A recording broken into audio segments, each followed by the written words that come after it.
Hey everybody, this is Steven from PopCultureMaven.com. We're back with this week's new comic book reviews. It's kind of a medium week. There's a fair amount of books, nothing super crazy, so it's kind of something we can handle week, not really super big, which is kind of nice. That I think that I always like, smaller or medium weeks because it allows you to really, kind of sometimes pick up some new books, which is always, try out some new titles and stuff. But we'll get through these hopefully fairly quickly this week. First up, we have Superman #1, written by Joshua Williamson, with artwork by Jamal Campbell. So this is the first of the big kickoff for DC's kind of, I don't want to say revamp, but it's the dawn of DC where they're kind of, bringing back characters, kind of rejiggering some of them. So this is really the first real big kickoff for Superman. Now, couple months, about a month ago, they kind of brought him back from the war world in Action Comics, but really, and for me, that wasn't a great, hey, you want to start reading Superman, start here. This is really where you want to start. This is very new reader friendly. There obviously is ramifications of what happened in that storyline and also in Action, but Williamson does a really nice job of getting you up to speed. So if you haven't read that, he's like, okay, there's this. So basically, here's kind of where it's at. So Superman's back. Lex is in prison, but he's actually given Superman LexCorp.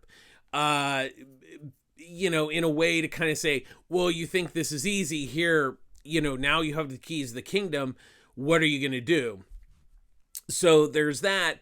And so what Williamson does here is obviously he's setting up the story here. So he kind of combines exposition, but he also throws in like action and things like that. So, he kind of, you see him fight Livewire right at the beginning, so you kind of get an action, how that's going to feel.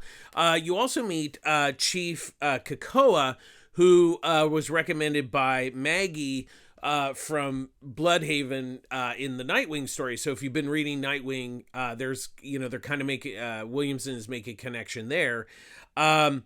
And the other big surprise is, so Perry's on sabbatical, so Lois is now chief of the Daily Planet, so that's actually kind of a lot of fun, and I actually like that because it gives Lois something to do instead of just being kind of the regular reporter.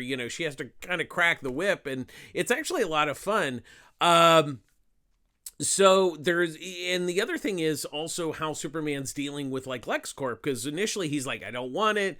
And he has to take it, and he can't, if he gets rid of it, people who work there are gonna get, lose their jobs. So there's kind of that whole thing going on. But I actually really like this, and like I said, it's really new reader friendly, which is really good. It's a good jumping on point. The other big win for this book is Jamal Campbell's artwork. He is just a really stunning artist.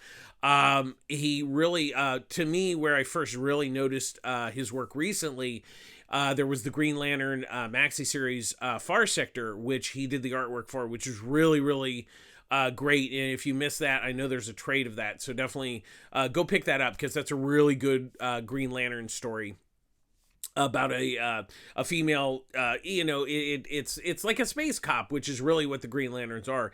And it was a new Green Lantern character, and it was really, really good. So check that out. But this week, definitely, I really like Superman. I've always been a fan of Superman. I just think that he's kind of a bit of a tough nut to crack, because he's basically a Boy Scout and everything, and how you find that balance, and Williamson has done a really nice job here. So him and Campbell just really got this book off to a good start, so definitely well worth checking out this week. Next up, we have Local Man #1, written by Tom Seeley and Tony Fleece. And so there's kind of two stories. The main story, the Farmington story, is drawn by Tony Fleece, and then there's a flip book on the backside that's drawn by Tim Seeley. So that's how the art's working out on this. So what this is Jack Xavier.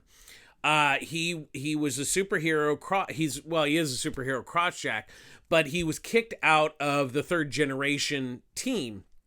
We don't know why.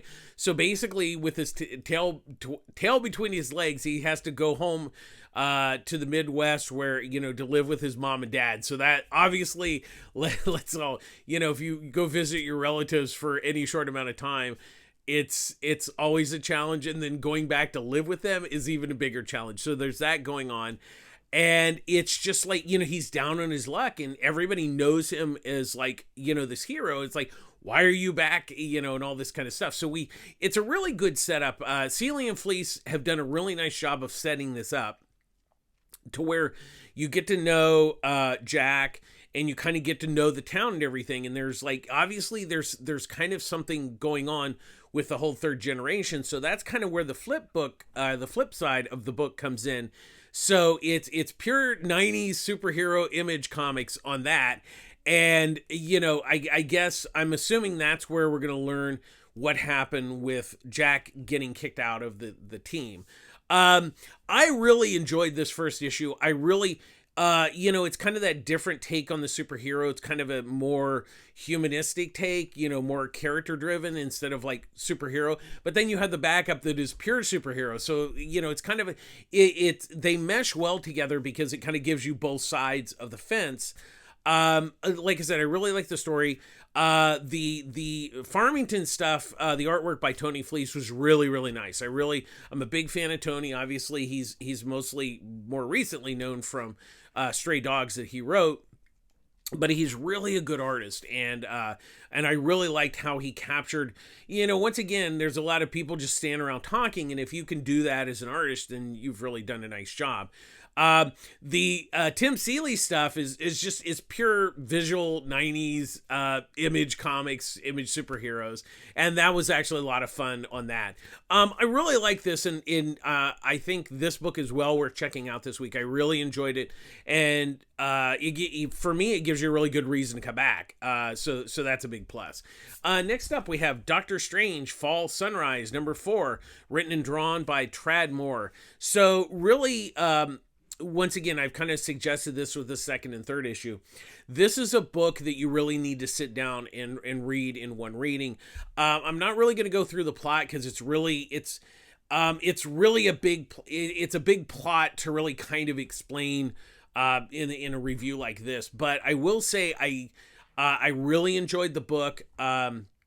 It's very it's like reading a poem that's it's like a visual poem. That's really the best way to kind of describe the story. And really the big thing is Moore's artwork, which is, this book is absolutely gorgeous, and I really recommend either picking up the individual issues if you can still find them, or when the trade comes out, pick that up and really read it one shot, because it's really how it is meant to be read and consumed. So but I really wanted to point it out that the final issue did come out this week, and it does end the story. But, you need to read it in one shot. But otherwise, I really enjoyed it. The story was great, weird, but great. And then Moore's artwork is fantastic. So definitely check that out as either the trade or reading all 4 issues at once. Next up, we have Batman One Bad Day, Clayface #1, written by Colin Kelly and Jackson Lansing. With artwork by Zermico. Basil Carlo, who is Clayface, he was a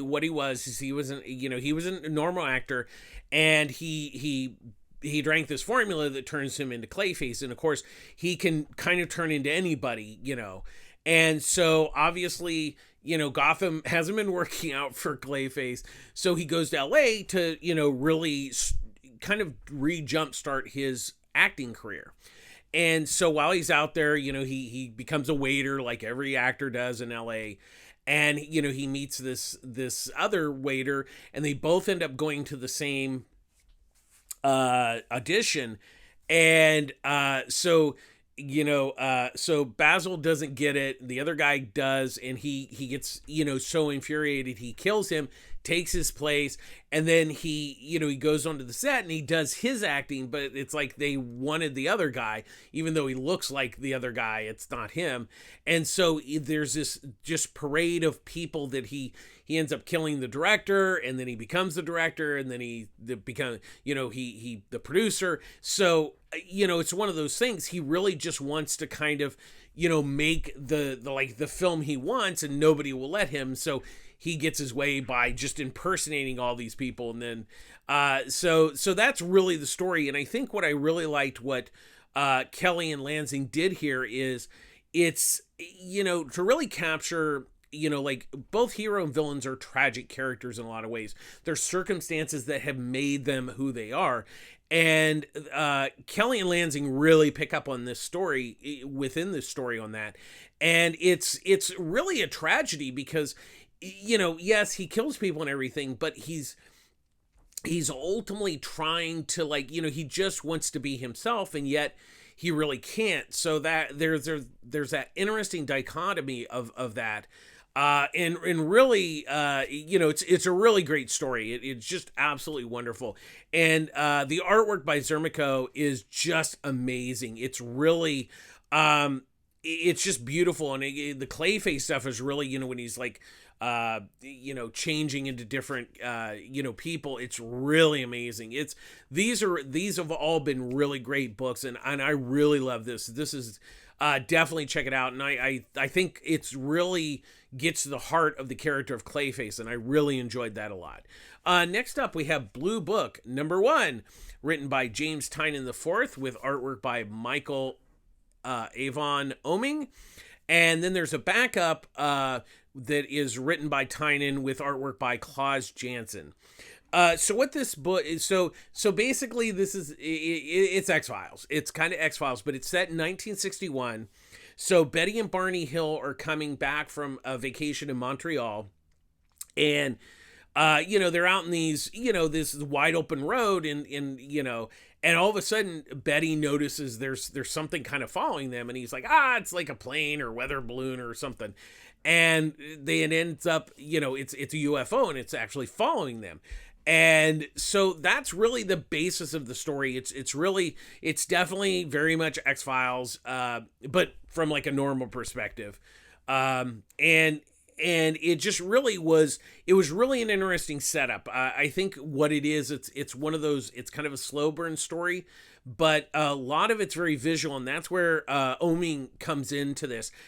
I really love his artwork. He did Cave Carson recently at DC for the Young Animals, and he's worked with Bendis on some books. He's really a good artist, and he was absolutely perfect for this because he really captures that kind of feel, like that X-Files feel.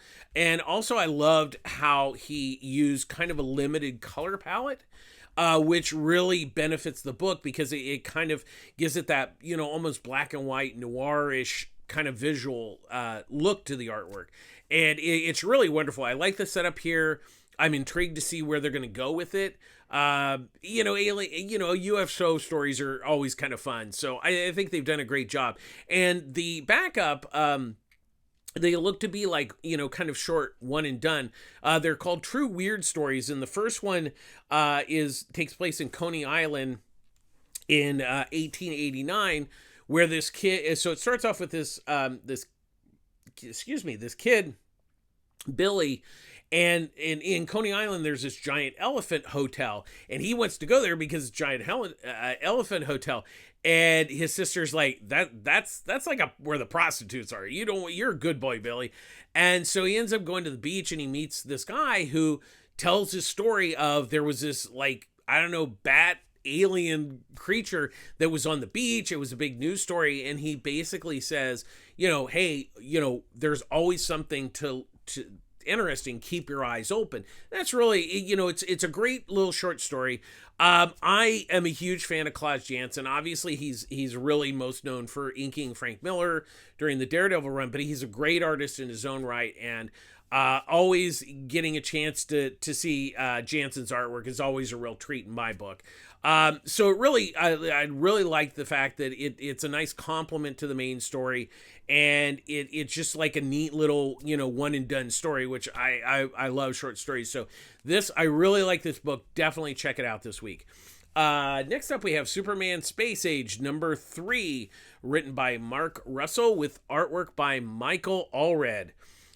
So the first 2 issues have been leaning up. This is kind of an amalgamation. It's kind of playing fast and loose with like DC continuity. It's kind of it's like an Elseworld story, and that's what I really love. What Russell's done here, this issue is really set in the 80s, and so what we know is that Anti-Monitor is destroying the universes, and so he's coming to Earth, and Superman knows this, and he can't save. The world's gonna end. It's that simple. What it is Brainiac basically gives him an out. Like, we're going to set up this like portal where you can be, when the world ends, you can actually leave. So what he ultimately does, I really don't want to give the plot away. All I can say is before the world ends, basically Superman creates like a pill that will cure people. But he needs their DNA so he can make the pill, for that person. And once again, I don't want to really say anymore because I don't want to ruin the story, but it has a really beautiful, emotional ending. Russell, as everybody knows, I'm a huge fan of Mark Russell, and he really, it's about character, and that's really what has been driving this story, is really, characters. And he just like it's Superman, it's Batman, it's the Justice League. He really there's a lot going on this issue. There's a lot of meat on the bone here. And the other really great thing about this book is Michael Allred. I love Michael Allred. He was absolutely perfect for this, only because it's just the way his style, and it really fits his story really nicely. I really love it. They're just a perfect match on this. I love it. And like I said, I don't want to give any more away because the ending is just absolutely beautiful. It was really emotional and got a little choked up. So bravo for Russell. He really knocked it out of the park on the story here. And once again, Allred's artwork is just absolutely gorgeous. I really love this book. If you missed it, there's going to be a collection of it coming out in a couple months. So definitely, if you missed this, this is a must buy. It was really, really good. One of the best of the week. We have a lot of good books this week. We're doing really good this week. Next up, we have Darkwing Duck #2, written by Amanda Deibert, with artwork by Carlo Laro. This one, so the first issue was a one and done. This one has a continuing story, and so really it's Quacker Jack is once again, he's a typical villain, and he's coming after Darkwing Duck. So there's a grand opening of a QB toy store. So we all kind of know what that means. It's like KB. And so what it is he there's killer toys in the toy store, and I think the funniest thing is he actually attacks them with rubber ducks, which is absolutely perfect. It's really fun. If you're a fan of Darkwing Duck, this is just perfect. It's just like more of the episodes. If you've never seen Darkwing Duck, I mean, obviously he's a parody of Batman, except for he's a duck. And Deibert does a really nice job of, capturing that feel of the Disney afternoon show.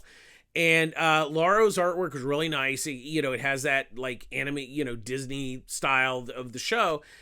These are really fun books. I mean, they're hopefully this will be just maybe a 2-part, because I think on these kind of books, either 1 or just 2 parts, or kind of keep it simple. So hopefully, I'm sure that I can't imagine the story really going more than 2. But like I said, it's you can kind of jump in at any time to read these books, and I always appreciate good all ages book, and Deibert and Laro are doing a really good job on here. It's definitely worth checking out if you're a fan of Darkwing Duck. Next up, we have Nightwing 101, written by Tom Taylor, with artwork by Travis Moore. And then there's a backup story with Superman, John Kent, and Nightwing, written by C.S. Pacat, with artwork by Eduardo Pancia. So the main story, just to let everybody know, so Tradd Moore is going to be the guest artist for 4 issues. Now, whether this is a 4-issue story arc, I'm not sure. But this starts a new story arc, and it really leads out of the events of Nightwing 100, where basically the Titans are, Dick is reforming the Titans after the events of Dark Crisis. And so what it is, so it starts off that Neron, the leader, the Lord of the Underworld, he's trying to find Blockbuster's daughter, Livia Desmond, because Blockbuster made a deal. They basically made a deal with the devil, but he didn't kill him, so he doesn't get his soul. So he's going after his daughter, and so Raven and Nightwing and Gar are protecting her. And so that's really the crux of this story. And so Neron goes to the Grinning Man, and so Grinning Man's already sold his soul to the devil, basically. And so Neron says, hey, I need your help in getting this girl's soul. So that's really the basis here. It kind of has to do with the events of Dark Crisis, and also the rebuilding of the Titans. So, but it's also a main, Nightwing story. It really follows what's been going on in Nightwing. So, Tom Taylor, once again, I look forward to this book every month, and this issue did not disappoint. Now, look, I'm a huge fan of Bruno Redondo. He's been knocking it out of the park on this book, but getting Travis Moore as a guest artist is just wonderful. I mean, he is an absolutely brilliant artist. He most recently did Sins of the Black Flamingo at Image miniseries, and if you haven't read that, definitely check it out. He did the artwork on that, and it's just absolutely gorgeous. And he's really a great guest artist. He's really, I don't think we could, it's not a replacement for Bruno. Bruno's been doing a lot of work. He needs this time off. Thankfully, he's getting a breather. But I couldn't be happier with Moore's artwork on this. It's absolutely gorgeous. The backup story, it's the first part of a story. So it's basically John and Dick. They're basically coerced into going to this circus to help somebody, and they find out that there's actually something else going on. And that's really all we learn. So it's really hard to kind of tell what that's going to be with just this first, part. It's a short part. But it was kind of interesting. It wasn't too bad. And, like I said, I really can't, there's not a huge comment on the story. It's a nice setup. I'll give it that. Pancia's artwork's nice. It's a nice compliment to the main story. So, that's a plus, but definitely, at the very least, definitely, if you haven't been reading Nightwing, shame on you, but, it's well worth checking out this month for, Travis Moore's artwork. Next up, we have Black Cloak, number 2, written by Kelly Thompson with artwork by Meredith McLaren. Let's see, Federa, she's a Black Cloak, basically a detective. So what it is there's kind of like the regular people, and then there's like higher up, there's the royalty or the rich people. And so what it is she used to be in the royalty. She got kicked out for some reason. We don't know what has happened on that. But her really good friend of hers, and her boyfriend, apparently at one time, Frial, was murdered. So this case is really important to her. So we find out, last issue, she quote unquote died at the end of the issue, but now she's not really dead. So, and we don't quite know what's going on there. But we know that there's mermaids that are dead, and they interview these 2 kids who actually saw someone. They said that was in a black cloak, and they didn't leave any footprints. So you're like, okay, that's really wild and weird. And so there's that. So and then towards the end of this issue, they come. Some of the higher up in the rich world come to talk to her about, kind of what's going on. So there's kind of a lot of moving. The second issue really builds upon the first issue quite nicely. Once again, at first glance on the first issue, McLaren's artwork kind of threw me off a little bit because it's kind of a simple, kind of a simple style, and not that the artwork's simple, but it has a very clean look to it. But I've really, in the first issue and now this issue, I've really grown to really like what she's doing with the artwork. I think in some ways making it kind of a little, simple and somewhat tad cartoony, I think is actually beneficial because, this kind of thing would be more dark and grim and stuff like that. And I actually kind of like the lighter touch of the artwork. So, and it really complements Thompson's script here. And like I said, you definitely need to read the first issue before you go here. I know this week there was the first issue had sold out at the distributor level. There's a second printing of the first issue that came out this week, so you can actually pick up both issues, 1 and 2 this week. So I'm digging it. I kind of like where Thompson and McLaren are taking the book. Next up, we have Stargirl, The Lost Children, number 4, written by Jeff Johns with artwork by Todd Knock. So what it is Childminder has captured these kids, and we find out on the island is basically in a time bubble. Like everything, their time does not move outside in the outside world from this island. So Childminder has brought these sidekicks here to basically sell them to the highest bidder. We find that out this issue. And so, so there's also, we learn about Judy Garrick, who is the daughter of Jay Garrick, the Flash. And so we learn a little bit more about her this issue, but really what it is the time travelers have figured out like what's going on and they need to try to stop this. So that's really what this issue is kind of leading up to. There's a big reveal at the end, which I will not spoil. But I'm really enjoying this book. I mean, obviously Jeff Johns created the Courtney Stargirl character, and it's just the book's been a lot of fun. But really, what I love about it beyond the story, which I'm a big fan, what I'm digging, is Todd Knock's artwork. I'm really a huge fan, and he really does a nice job. Especially like there's some great shots of all the kids and everything, and he's just really the artwork. He's knocking it out of the park. I think this is some of his best work, and he's done a lot of really good work. It's a really fun book, and I think that's what I like about it. It's just a lot of fun, and it's interesting seeing all the sidekicks and everything. That's a lot of fun. So if you're a fan of like the Justice Society, this is really fun. But definitely, I really like how Johns and Knock are really building the story here in this 4th issue. It'll be really interesting to see where it all lands in the end. But I'm digging it. And finally this week we have Whiz Comics number 2 Facsimile edition. So it's written by Bill Parker. There's multiple artists. C.C. Beck obviously does the Captain Marvel part. Then there's Pete Costanza, Gregor Duncan, and Bob Kingett. This is what's interesting is this book is $6.99. The original cover price was 10 cents. So inflation is so that gives you that. But if you actually have an original copy of Whiz Comics in really good condition, that's worth a lot because this is the first appearance of Captain Marvel, aka Shazam. But yes, his real name is Captain Marvel, and it was originally published by Fawcett Publications. And so the neat thing about these is, well, first of all, these early Captain Marvel stories have really never been reprinted.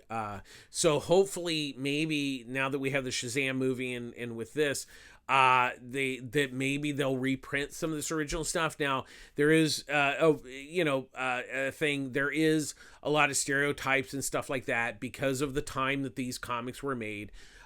You have to understand that it's just a part of history. History's not good or bad. It's just the way it was. But for me, it's very fascinating to go back and not only to obviously read the Captain Marvel story where, it's his first appearance, but to kind of see the other stories that were created for it. You've seen it with some of the other facsimile editions from DC with like Detective and Superman and all that stuff. It's very interesting to see the backups. A lot of them are like detective stories. This one tends to be a little more superhero-ish. in a way, which is quite interesting. But it's just really fascinating to see. It's kind of a peek into the past of how comics were done in the 40s. And it's very rare to, because, they, like I said, there's not a lot of reprints of some of this stuff. And it's once again, even less of Captain Marvel. So for me, this was a big treat. And, it's not going to be everybody's cup of tea. The artwork's pretty simple. The stories are pretty basic, but it's just, it's a neat look into the past. And I think if you're a comic fan, checking, looking at these kind of, books or, comics from that period, really gives you an appreciation of the medium, I think, itself, which is always, it kind of delves into the history of comics. And I think the more you learn about the history of comics, it gives you a greater appreciation of comics in general. So that's that. Like I said, it's not going to be for everybody, but if it's something you're interested in, I think it was worth the $7. I mean, because like I said, to actually read the first appearance of Captain Marvel for me was a really big treat this week. That's going to do it. As always, public service announcement. I get all my comics at Pulp Fiction Comics, Long Beach, California. Ryan Skinner runs a great store. There's Annie, there's Eduardo, there's Wendy, there's Derek. It's a really great team, and really great customers. That's the other thing. You stop in on a Wednesday, there's always some great conversation. There's also, check out the Pulp Fiction Comics group on Facebook. A lot of people post stuff there. That's a lot of fun if you don't live in the area, but you can join the group. And if you live more in the LA metro area, there's Pulp Fiction Comics in Culver City. Same name, different owner. Chris and her team runs that. Both stores have discounts on trades and graphic novels. They both have a good manga selection. They offer pull service, and you get, at least with the Long Beach store, I know you get a discount with that. I'm not sure what if Chris gives a discount, but she does a pull service for her customers, which is good. That way you don't miss any of the books like I talked about, because I ordered all those. So definitely, as always, support your local comic shop. And if you have a pull service, make sure you pick up your books on a timely basis, because they pay for them before you do. So, with the economy and everything, things are a little tough. So make sure that if you order something from your comic shop, buy it, because otherwise they get stuck with stuff they can't really sell. So as always, really support your local comic shop whenever you can. And as always, we end our show with be kind. Being kind doesn't cost anything. Things are tough out there, but being kind is just it's a great feeling. Just saying hi, how's your day, even to complete strangers, opening a door for somebody, it's just a good thing to do. And I think sometimes we've lost a lot of that, and we need to just be kind to each other, because kindness is both good for you and for everyone else. So that's going to do it this week. Thanks for watching. I think we did pretty good this week. Like I said, there was a lot of good books. Superman, Local Man were really great. Clayface was really, really good. Blue Book was a really nice surprise. Those were a really good start. Like I said, I really, it was a good week. Honestly, there wasn't anything that was really, really disappointing of like the new books, which is, it was a plus. Good comics are always, I think, great for everyone. So that's going to do it. I'll stop. I'll let y'all go, but thanks for watching. As always, please like and please subscribe to our YouTube channel. It's always appreciated. Constructive criticism is always appreciated, or comments. You can leave comments below. And just thanks for watching. We'll be back again next week with more new comic book reviews. This is Steven from PopCultureMaven.com signing off. Have a great week. We'll do it again next week. Thanks for watching. Bye-bye.